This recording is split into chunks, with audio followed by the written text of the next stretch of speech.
Hi, I'm so excited to talk to you and meet you in person.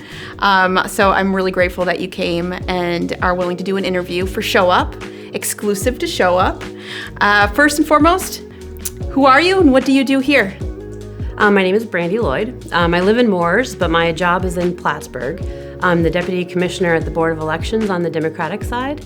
I've had that job since 2016. I started just after the presidential primary.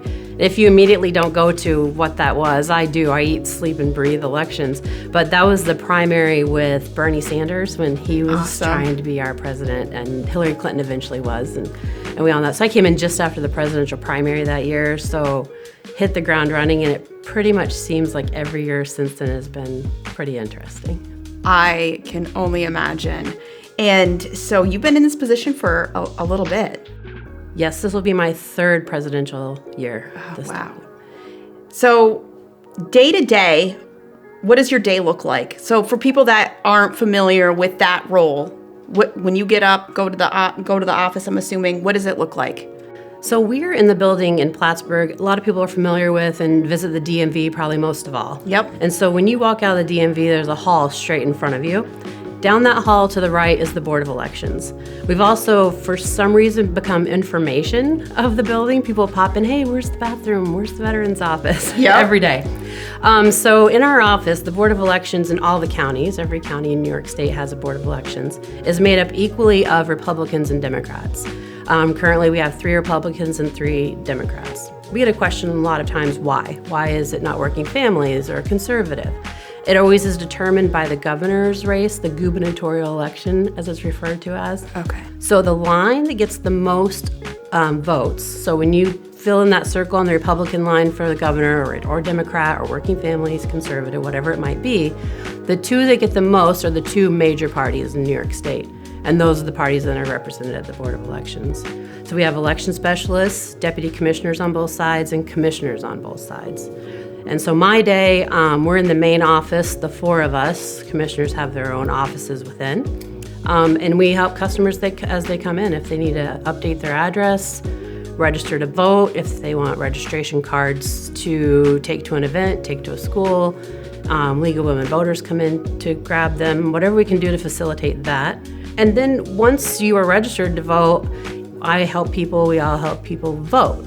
So casting your ballot, and we can get into more later if anyone has questions about that, but you can vote by mail, you can vote in person on election day, you can vote early. There's so many options in New York State, thankfully, not just that one day anymore. So, and then beyond that, when we get more into party politics within the office, we help our candidates run for office and make sure that they know where their constituents live. They have either phone numbers for them if provided, they have addresses to knock on doors, to create mailers, to send information out. So it's an interesting job, and I feel lucky to have it every day. That is awesome. That's a big job.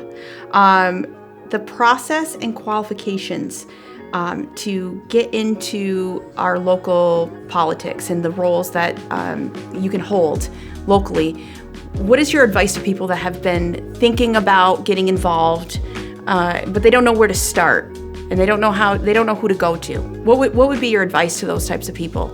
First of all, you just need to be 18 and a U.S. citizen. You actually don't even need to be registered to vote to run for office. So I have a question for you, just because it's been my own personal quest in trying to figure out local politics, and if let's say I was interested in figuring out how I could be a voice on a political level locally, what would you suggest I do? I would suggest that you start going to your town board meetings. That's a good way to find out who currently is on the board. There should be 4 town councilors and a town supervisor. Those are the main decision makers in the town. Most terms in Clinton County for those jobs are 4 years. Actually, I think Saranac has a lot that are 2 years, but there will be a proposition on the ballot this year changing that, if it's the will of the people, from 2-year term to 4-year term. But really getting to know your town board and attending meetings, getting the agenda, reading through. And sometimes I know people feel like it can be a lot. Lots of towns, though, do post them online, or the audio is available online, so you can do that on your own time. But that's the best way to become educated on maybe where there's a need that's not being filled, and something that you can do to run. So after that, if you decide you want to run, in all of our towns, and I'm not talking about the city of Plattsburgh, that's a little different, due to population and them being qualified as a city.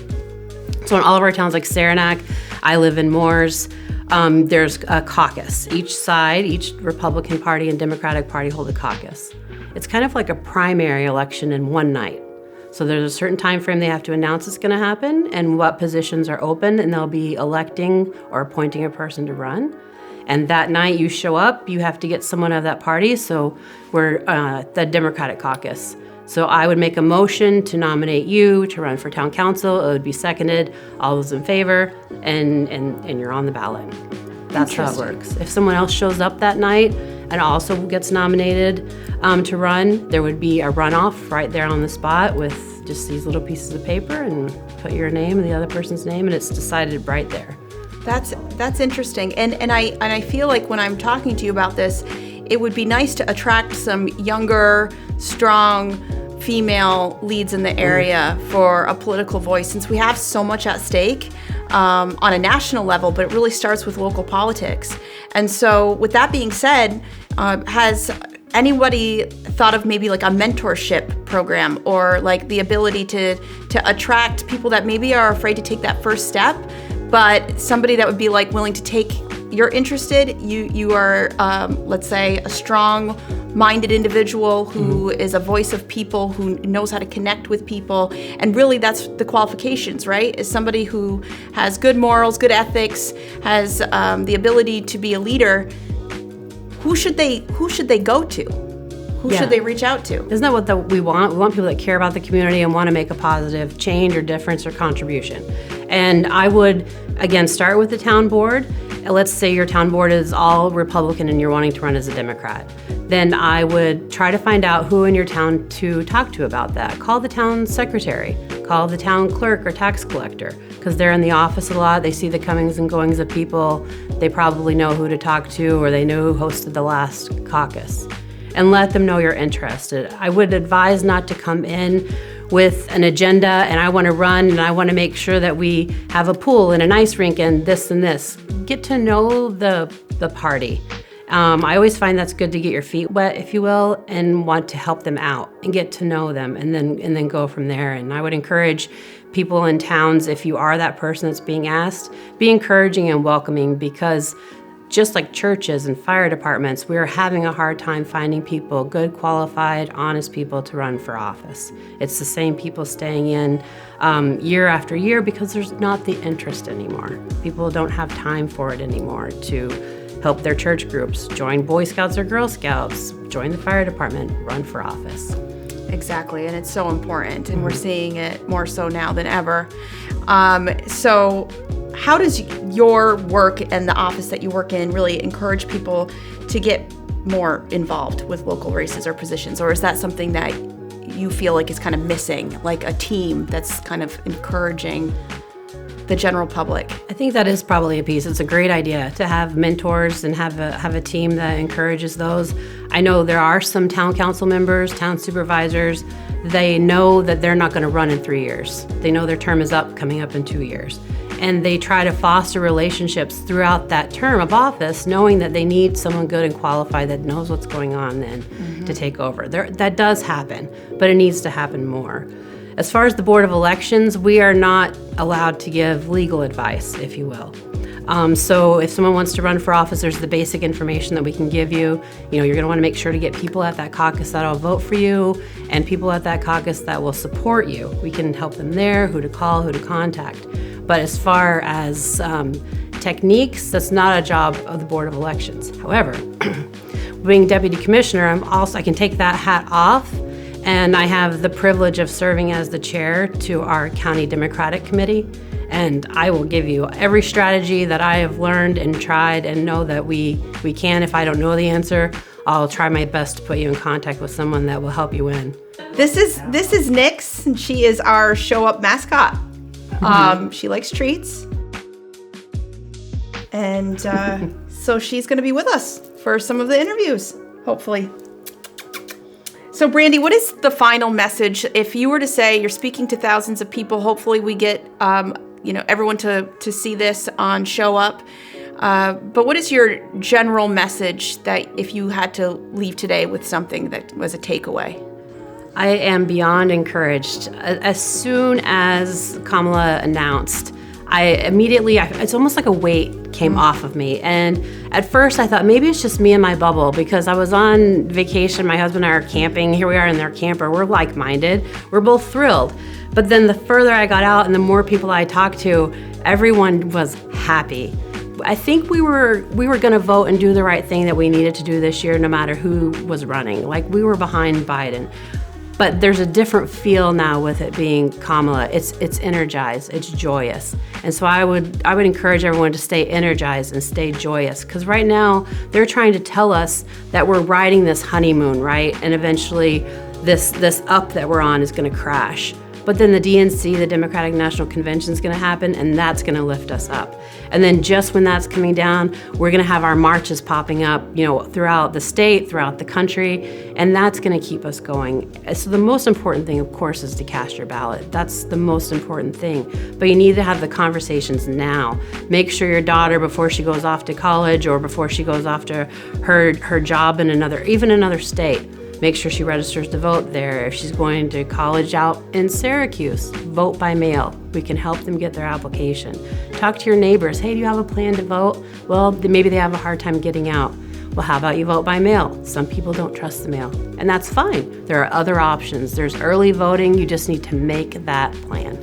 Awesome. I appreciate you being here so much. It really means a lot to me. We wouldn't be able to be where we're at, even with the march planning here locally, without you.